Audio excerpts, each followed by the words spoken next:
High guys, welcome back to my YouTube channel রাখির রান্নাঘর। আমি রাখি তো আবার নিয়ে চলে এলাম আপনাদের জন্য নতুন একটা রেসিপি। নানা ধরনের রেসিপি দেখার জন্য চ্যানেলটা অবশ্যই সাবস্ক্রাইব করে নেবেন। ভিডিওটা ভালো লেগে থাকলে লাইক কমেন্ট শেয়ার করবেন। তো আজকের রেসিপি শুরু করা যাক।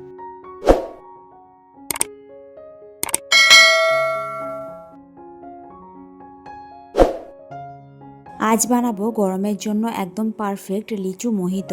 আর লিচু তো আমার খুবই প্রিয়, লিচু দিয়ে যাই বানানো হোক না কেন খেতে তো খুবই ভালো লাগে।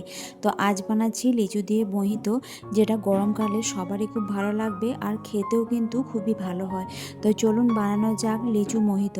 কাল বাজার থেকে কিনে এনেছিলাম একদম ফ্রেশ লিচু। আর লিচুগুলো তো খেতে খেতে অনেকটা শেষই করে ফেলেছিলাম, কারণ লিচু তো খুবই প্রিয়, সবারই প্রিয় আমাদের বাড়ির। আর কিছুটা বাঁচিয়ে রেখেছিলাম মোহিত বানাবো তার জন্য। তো লিচুগুলোর খোসাগুলো ছাড়িয়ে নিচ্ছি। প্রথমে খোসাগুলো ছাড়িয়ে ভেতরে যে আঁটিটা আছে সেটা বের করে ফেলে দিচ্ছি। তো সবগুলো এরকমভাবে করে নিচ্ছি। দেখুন একটা করা হয়ে গিয়েছে আর বাকিগুলো এভাবে করে নিচ্ছি। ভেতরের আঁটিটা সেটা ছাড়িয়ে ফেলে দিচ্ছি।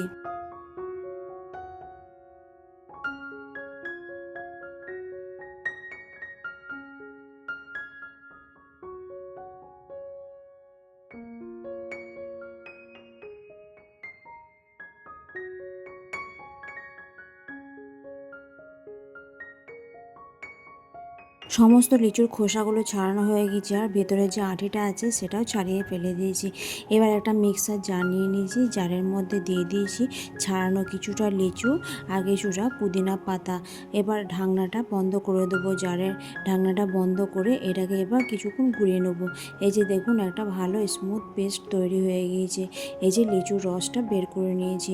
এবার এটাকে এক সাইডে রেখে দেবো। একটা পাতিলেবু নিয়েছি, পাতিলেবুর কিছুটা একটু কেটে নিয়েছি, কেটে নিয়ে এটাকে 4 ভাগ করে নিচ্ছি।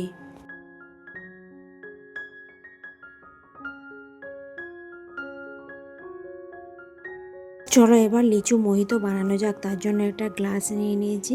গ্লাস নিয়ে প্রথমেই দিয়ে দিলাম কেটে রাখা লেবুটা। এবার দিয়ে দিলাম কিছুটা পুদিনা পাতা। পুদিনা পাতা দেওয়ার পর দিয়ে দিলাম আদার টুকরো কিছুটা আর একটা কাঁচা লঙ্কা। আমি আদার টুকরো আর কাঁচা লঙ্কা দিচ্ছি, এটা অপশনাল, এটা তোমরা নাও দিতে পারো। দিলে কিন্তু ফ্লেভারটা এত ভালো হয় আর খেতে তো খুব সুন্দর লাগে। এবার এগুলোকে একটু ভালো করে থেতলে নিচ্ছি, এগুলোর রসটা যাতে ভালোভাবে বেরিয়ে যায়। এবার দিয়ে দিলাম কিছুটা লিচুর টুকরো। লিচুর টুকরোটা দিয়েও ভালো করে আবারও আমি থেতলে ভালো করে রসটা এর বের করে নিচ্ছি, যাতে পুরো রসটা ভালোভাবে বের হয় আর একটা ভালো ফ্লেভার পাওয়া যায়।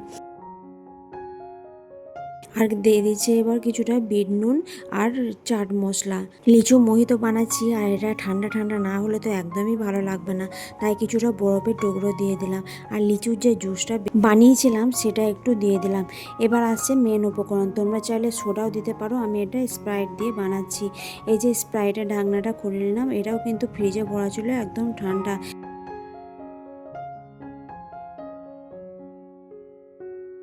এবার সমস্ত কিছু ভালোভাবে মিশিয়ে নিলাম, যাতে ফ্লেভারটা খুব ভালোভাবে পাওয়া যায়। তো তৈরি হয়ে গেল লিচু মোহিত। দেখো কত সহজভাবে বানালাম, তোমরাও বাড়িতে গরমকালে এটা বানিয়ে খেতে পারো, খুবই ভালো লাগে খেতে। তো রেসিপিটা কেমন লাগলো অবশ্যই কমেন্ট করে জানাবে।